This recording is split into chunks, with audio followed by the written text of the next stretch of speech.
May sikreto ang kagubatan na hindi dapat binabaliwala. Sa kwento ni Lolo, isang diwata ang nagbigay ng babala na hindi dapat suwayin. Sa gitna ng digmaan, nakatagpo nila ang diwata na nag-alok ng proteksyon, ngunit may kapalit na babala. Ngayon, ang sumpa ng kagubatan ay tila bumabalik at ang kwento ni Lolo ay nagiging babala para sa lahat ng makikinig.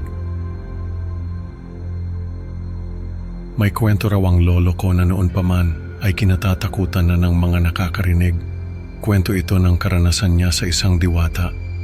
Noon daw ay wala pang mga recording, kaya ang kwento ni Lolo ay naipapasalang sa pamamagitan ng pagkukwento niya sa mga nakikinig sa kanya.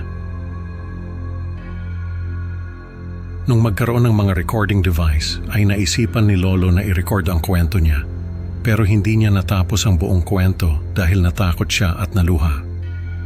Nakita ko yung recording na yon sa bahay namin nung maglinis ako ng lumang bodega. Sabi ni Mama ay pwede ko raw kunin yung mga gamit doon na gusto ko, kaya kinuha ko yung recording.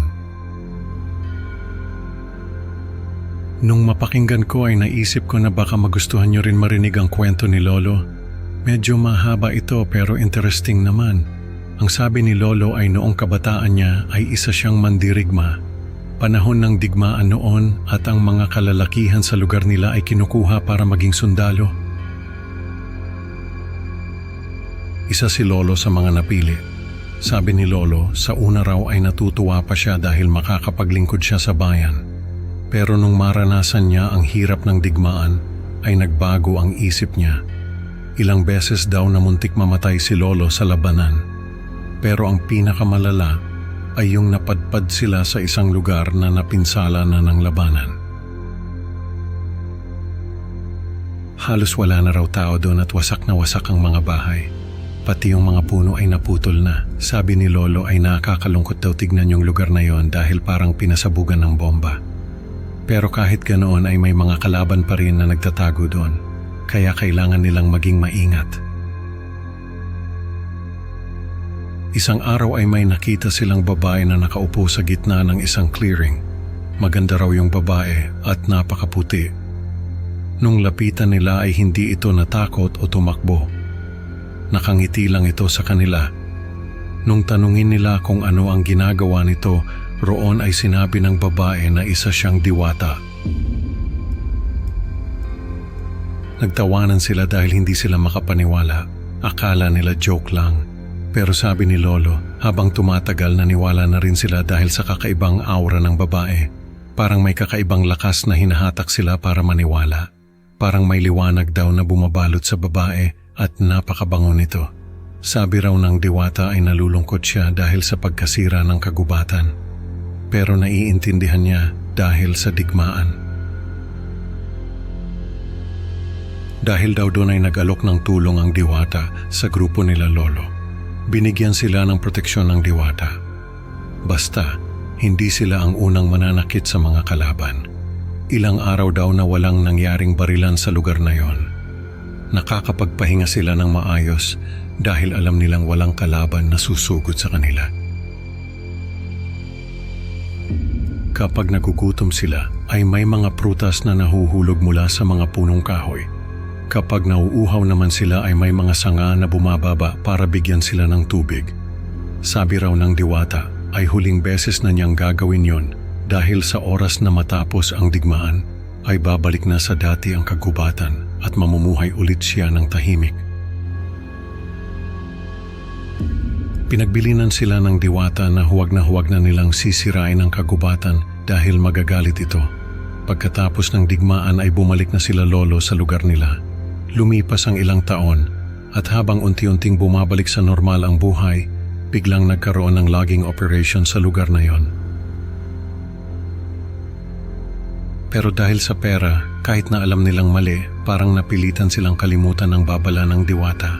Alam ni Lolo na mali pero parang wala na siyang choice noon. Nung panahon na yon ay medyo hirap sila Lolo sa pera. Kaya kahit alam nilang may babala ang diwata ay nagtrabaho pa rin sila sa logging operation. Sabi ni Lolo ay ilang taon din silang nagputol ng mga puno sa lugar na yon. Nung maubos na yung mga puno ay nagkaroon ng pagbaha sa lugar nila Lolo. Doon lang nila naalala yung babala ng diwata. Pero huli na dahil wasak na yung kagubatan. Ilang taon din na nagdusa sila lolo sa pagbaha. Pero nung magkaroon ulit ng mga puno sa kagubatan ay nawala na rin yung pagbaha. Nung akala nila ay tapos na ang parusa ng diwata ay may mga sundalo na naman ang nagcamp sa kagubatan. Nagulat sila lolo dahil bigla na lang daw nagkasakit yung mga sundalo. Isa-isa silang namatay, parang may sumpang bumalot sa kanila. Naalala ni lolo yung babala ng diwata. Nung mag-imbestiga yung mga sundalo ay nalaman nila na may mga puno na pinutol yung mga sundalo para gawing camp. Doon na nagpanik yung mga sundalo. Umalis sila sa kagubatan at nagcamp sa ibang lugar.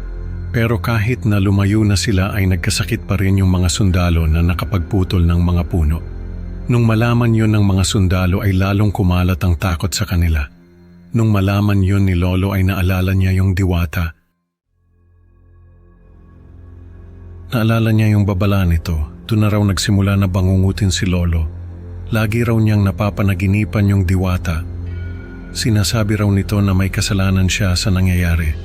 Dahil kung hindi sila nagputol ng mga puno noon, ay hindi rin magpapaputol ng puno yung mga sundalo dahil wala na silang mapuputol. Nung magising si lolo ay may nakita siyang diwata sa kwarto niya. Nakatingin daw ito sa kanya at umiiyak. Nagdasal si lolo at pumikit. Nung dumilat siya ay wala na yung diwata. Simula noon ay lagi na raw niyang nakikita yung diwata. Kapag natutulog siya, lagi niyang nakikita yung diwata na nakatayo sa paanan ng kama niya. Nakatingin sa kanya na parang may sinasabi. Nakakatakot yung itsura niya.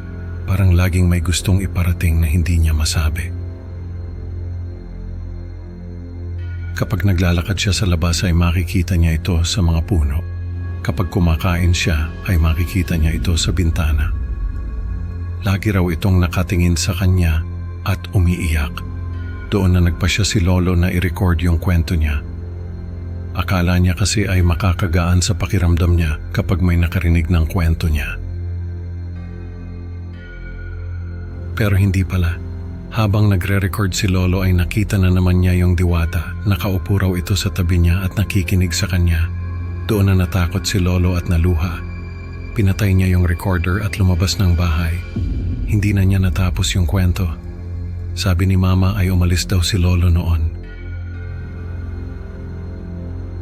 Pumunta sa simbahan at doon natulog. Pagbalik niya kinabukasan ay sabi niya kay mama na hindi na siya magkwento tungkol sa diwata dahil natatakot siya. Ilang buwan din na hindi maayos ang tulog ni lolo. Lagi siyang binabangungot at nagigising na umiiyak. Hanggang sa isang araw ay nagising na lang si mama na wala na si lolo. Namatay siya habang natutulog. Sabi ni mama ay nakangiti raw si lolo nung makita nila. Kaya kahit papaano ay gumaan yung pakiramdam nila. Ako naman ay na-curious sa kwento ni lolo.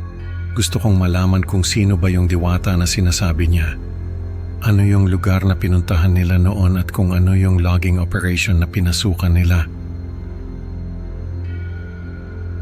Kaya nagdesisyon ako na ipagpatuloy yung kwento ni lolo. Gusto kong malaman ang buong katotohanan at parang may tungkulin akong tapusin ang sinimulan niya.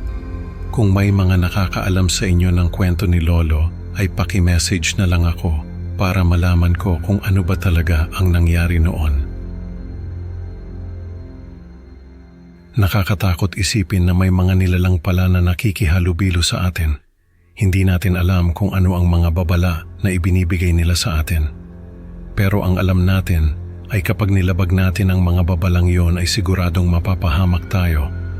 Sana ay magsilbing aral ito sa lahat ng makakarinig. Nakakatakot isipin na ang mga babala ng diwata ay hindi dapat binabaliwala. Salamat sa pakikinig mga kaibigan. Huwag kalimutang i-like at mag-subscribe para sa mas marami pang nakakatakot na kwento. Hanggang sa susunod na upload, sana'y manatili kayong ligtas at laging mag-ingat sa mga babala ng kagubatan. Paalam at huwag kalimutang magdasal bago matulog.